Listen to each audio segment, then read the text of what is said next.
अगर किसी की मैट्रिक से कम एजुकेशन है तो उसका तो ऑब्वियसली टारगेट तो सऊदी अरब या कुछ ऐसे होगा, लेकिन अगर आप पढ़े लिखे हैं, आर्ट्स वगैरह किया हुआ है तो उसमें ऑब्वियसली आपका जो टारगेट है वो यूके उसमें हो सकता है, कनाडा हो सकता है, उसमें अमेरिका हो सकता है, depend on your preference and priority. तो यूके ऑलवेज प्रायोरिटी प्रेफरेंस इसलिए रहा है कि यूके से पाकिस्तान आना जाना जब डायरेक्ट फ़्लाइट हो तो बड़ा इजी है, यानी आप रात बैठे सुबह पहुंच जाएं। अभी वर्क वीज़ा के वाले से चीज़ें आई हैं, उसमें भी कोई चेंजेस आ रही हैं? जो लो स्किल या मीडियम स्किल लोग हैं उसके लिए आउट ऑफ कंट्री परमिट्स नहीं है। केयर वर्कर्स तो वैसे ख़त्म हो गया out of country, junior level jobs वगैरह वो अब नहीं है। तो अब कोई भी जो परमिट होना है वो होना RQF लेवल 6 और अबव। शोर ये पड़ा हुआ पाकिस्तान में जी, यूके ने वीज़े बंद कर दिए हैं। सेल्फ एम्प्लॉयड खुद को रजिस्टर्ड करवा सकते हैं, लेकिन there is a cap of hours. आप कंपनी रजिस्टर करवा सकते हैं, there is a cap of hours. तो पैरामीटर्स हैं, as far as you know information आप बहुत कुछ कर सकते हैं, लेकिन उसके लिए ज़रूरी है कि क्वैक्स के पास नहीं, आपने क्वालिफाइड लोगों के पास जाना है ताकि आपके पास अप टू डेट इन्फॉर्मेशन आ सके। बिस्मिल्लाहिर्रहमानिर्रहीम, मैं हूं अज़हर जावेद और आज वीज़ा डेस्क में हमारे मेहमान हैं बैरिस्टर गुलनवाज खान साहब, जो यहाँ बरतानिया में प्रैक्टिस करते हैं। तकरीबन 3 दहाइयाँ होने वाली हैं और इनका एक बड़ा अबूर हासिल है इनको इमिग्रेशन के मामलात पर। तो इनसे आज जो टॉपिक्स हम डिस्कस करने जा रहे हैं उनका ताल्लुक़ पाकिस्तान से आने वाले लोगों से है और क्या अपॉर्चुनिटीज़ अवेलेबल हैं, किस तरह वो आ सकते हैं, क्या क्या ख्याल रखना होगा इमिग्रेशन के हवाले से। तो इस पे आज बात करते हैं। बहुत शुक्रिया बैरिस्टर गुलनवाज साहब आपका। खान साहब, आप अभी पाकिस्तान से भी आए हैं, मेरा कोई महीना एक तो रह के आए हैं वहाँ पे। तो आजकल तो दौड़ लगी हुई है, लोग ये कह रहे हैं कि जी पाकिस्तान से बाहर जाने के रास्ते ढूंढ रहे होते हैं। आपको सबसे कॉमन क्वेश्चन क्या मिलता है जब आप किसी से मिलते हैं? अगर उसमें डिपेंड करता है कि जो बंदा आपसे क्वेश्चन पूछ रहा है वो उसका प्रोफाइल या बैकग्राउंड क्या है, क्योंकि हर बंदे की एक्सपेक्टेशन वो ऑब्वियसली उसकी अपने मामलात से होती है। अब इसको अगर हम सिंप्लीफाई करें, अगर किसी की मैट्रिक से कम एजुकेशन है तो उसका तो ऑब्वियसली टारगेट तो सऊदी अरब या कुछ ऐसे होगा, लेकिन अगर आप पढ़े लिखे हैं, आर्ट्स वगैरह किया हुआ है तो उसमें ऑब्वियसली आपका जो टारगेट है वो यूके उसमें हो सकता है, कनाडा हो सकता है, उसमें अमेरिका हो सकता है, depend on your preference and priority. तो यूके ऑलवेज प्रायोरिटी प्रेफरेंस इसलिए रहा है कि यूके से पाकिस्तान आना जाना जब डायरेक्ट फ़्लाइट हो तो बड़ा इजी है, यानी आप रात बैठे सुबह पहुंच जाएं। फिर दूसरा है कि आपकी यहाँ पे 3rd जनरेशन इस टाइम चल रही है, डायस्पोरा बहुत ज़्यादा यहाँ पे एक्टिव है, जो पाकिस्तानी डायस्पोरा है बहुत एक्टिव है। आप जितने भी बड़े जो भी वेन्यूज़ हैं उसमें हाउस ऑफ लॉर्ड है, हाउस ऑफ कॉमन है, उसमें पुलिस है, उसके अंदर लॉयर्स हैं, उसमें जिस भी आप मतलब तो आपको अपनी कम्युनिटी के लोग इजीली मिल जाते हैं। तो आपको बहुत ज़्यादा फील नहीं होता कि आप किसी ऐसी जगह के ऊपर हैं कि जहाँ पे आपको लैंग्वेज बैरियर हो या किसी लिहाज से भी। तो हर भी फील्ड में आपको अपने लोग मिलते हैं। ये बहुत बड़ा कंफर्ट जोन होता है जब आप किसी नई जगह पे रिलोकेट होते हैं। तो इसलिए यूके ऑलवेज़, चूँकि कॉलोनी भी पाकिस्तान रहा है यूके की, तो ये एक दहाइयों से एक सिलसिला चल रहा है। 3rd जनरेशन हम कह लें या 4th जनरेशन कह लें, इस टाइम वो यूके के अंदर है। मोर देन 2 मिलियन पाकिस्तानी यहाँ पे हैं और बड़ा वाइब्रेंट और एक्टिव रोल प्ले कर रहे हैं यूके इकोनॉमी के अंदर, यूके पॉलिटिक्स के अंदर, यूके हर मैदान के अंदर।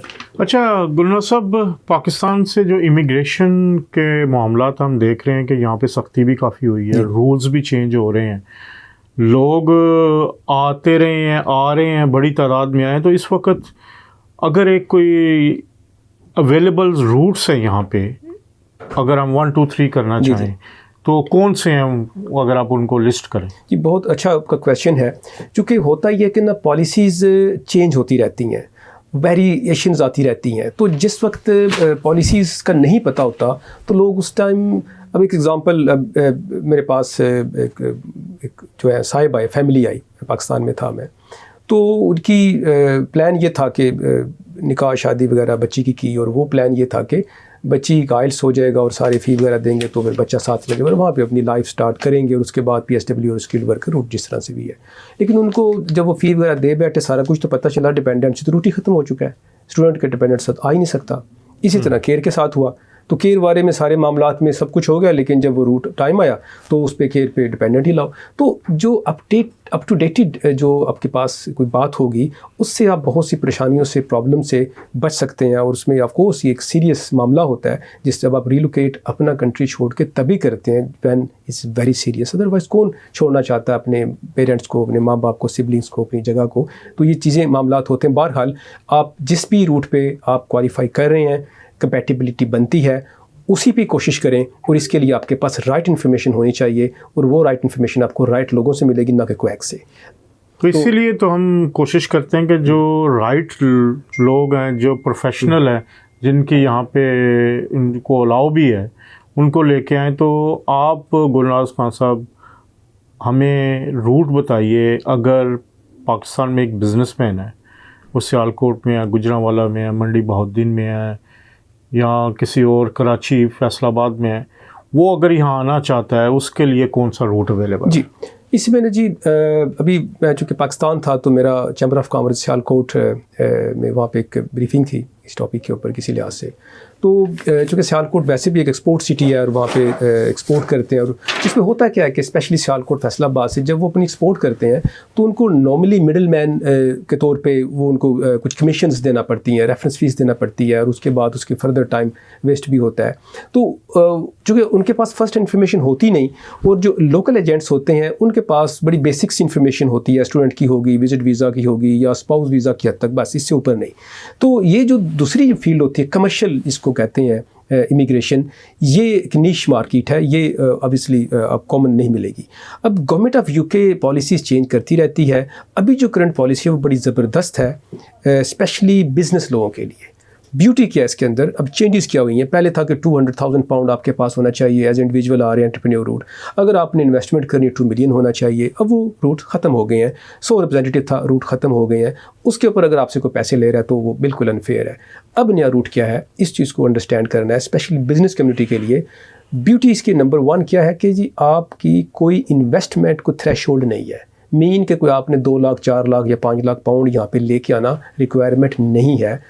क्या रिक्वायरमेंट है? वेरी सिंपल, गवर्नमेंट ने कर दिया है कि आपका बिज़नेस जो मदर कंपनी है वो पाकिस्तान में हो, या उस कंट्री में जहाँ से आप आ रहे हो। अब अगर आपकी कंपनी पाकिस्तान में है और वो बिज़नेस ऑपरेट कर रहा है, प्रॉपर एक वायबल बिज़नेस है, तो वो कहते हैं कि जी आपका अगर ब्रांच अब बनाना चाहते हैं यूके में, मोस्ट वेलकम।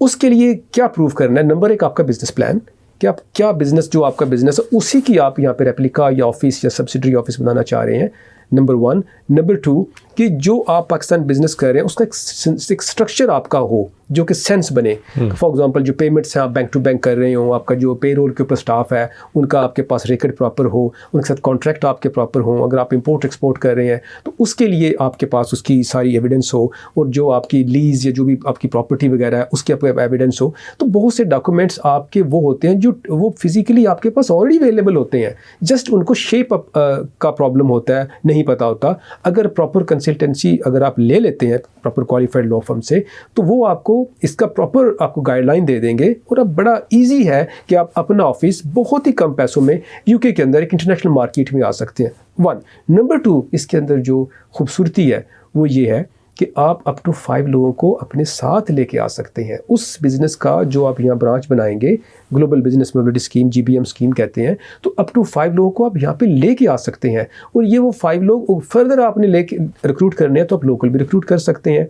अब वो 5 लोग कौन होंगे, उनकी रिक्वायरमेंट्स क्या होंगी, ये एक अलग से एक सारा सिनारियो है। जब हम टेलर मेड एक एडवाइस देते हैं, वो बिज़नेस टू बिज़नेस वेरी करता है। फॉर एग्जांपल आप एक्सपोर्टर हैं, आपका हौजरी में है, या आपका वहाँ पे स्पोर्ट्स है, या आपका textile, what ever the business you have, या आप रियल एस्टेट बिज़नेस है, या कोई भी बिज़नेस जो स्केलेबिलिटी जिसके अंदर पॉसिबिलिटी है, और उसकी ब्रांच ऑफिस या सब्सिडरी ऑफिस या आप बनाना, उसके लिए बाय ऑफिस नहीं करना, रेंट आउट कर सकते हैं आप, या आप उसकी सर्विस ऑफिस ले सकते हैं, उसकी भी कोई पाबंदी नहीं है। जो बिज़नेस प्लान आपने देना है उसी को आपकी एक्सपेक्टेशन वही होगी, उसी बेस के ऊपर यहाँ पे गवर्नमेंट ऑफ यूके जो कंपनी हाउस है वहाँ पे अलग से रजिस्ट्रेशन होती है, अलग से लाइसेंस मिलता है ओवरसीज़ बिजनेस का। उस लाइसेंस जो मिलता है वो मिलता है मदर कंपनी जो पाकिस्तान बेस है। अब वो जब लाइसेंस हो तो ऐसे जैसे यूके वाला जो बिज़नेस यहाँ पे स्पॉन्सर लाइसेंस है, इससे आप एग्जाम्पल के तौर पर कह रहा हूँ, तो वो लाइसेंस मिलने के बाद अप टू 5 लोगों को यहाँ पे लेके आ सकते हैं। अब वो जो 5 लोग होंगे उनके लिए बेसिक जो शराइत हैं उनमें से एक ये है वो सीनियर लेवल हो। नंबर 2 वो जो एप्लीकेंट है जिसको कंपनी ने मदर कंपनी ने रिक्रूट करने जा रही है वो लीस्ट 1 ईयर से काम कर रहा हो और प्लस उसकी सैलरी थ्रेशोल्ड और प्लस वो उसी कंपनी के लिए काम करेगा। ये नहीं होगा कि वो बंदा उस कंपनी के लिए रहा है लेकिन किसी और के लिए काम, ऐसा नहीं, वो आप ही की कंपनी के लिए काम करेगा। इस तरह से आप पाकिस्तान में रहते हुए अपने आप को एक्सपैंड कर सकते हैं, आप पाकिस्तान की खिदमत बेहतर तरीके से कर सकते हैं, अपनी एक्सपोर्ट बढ़ा सकते हैं। इस स्कीम को क्या कहते हैं? GBM, global business mobility scheme. तो इसके तहत जो शख्स आएंगे, जो ओनर है बिजनेस का, उनको कितनी देर का वीज़ा मिलेगा और क्या उनके साथ शराइत होंगे? इस पे जी जो कि ये स्कीम है specially design for businesses not for individuals. ये बिजनेस के लिए स्कीम है, तो बिजनेस को ही लाइसेंस मिलता है और वो बिजनेस ही रिक्रूट करता है और वही स्पॉन्सर करता है जो मदर कंपनी होती है। ठीक है जी, सियालकोट की एग्जांपल दी हमने या फैसलाबाद की। तो इस पे जो वीज़ा स्टार्ट का मिलता है वो मिलता है 2 ईयर्स का, अपनी फैमिली को लेके आ सकते हैं। अब 2 ईयर्स का होगा उसके अंदर, उसके बाद फिर सिनारियो ये PR को लीड नहीं करेगा, लेकिन 2 ईयर्स अगर मामला ठीक चलते हैं तो उसके अलावा फिर दोबारा से यहाँ से एक्सटेंशन नहीं होनी, दोबारा जाकर फिर एंट्री क्लियरेंस या फिर कंपनी किसी और को वहाँ से ये ओल्ड रजीम था, इसको कहते थे इंट्रा कंपनी ट्रांसफ़र।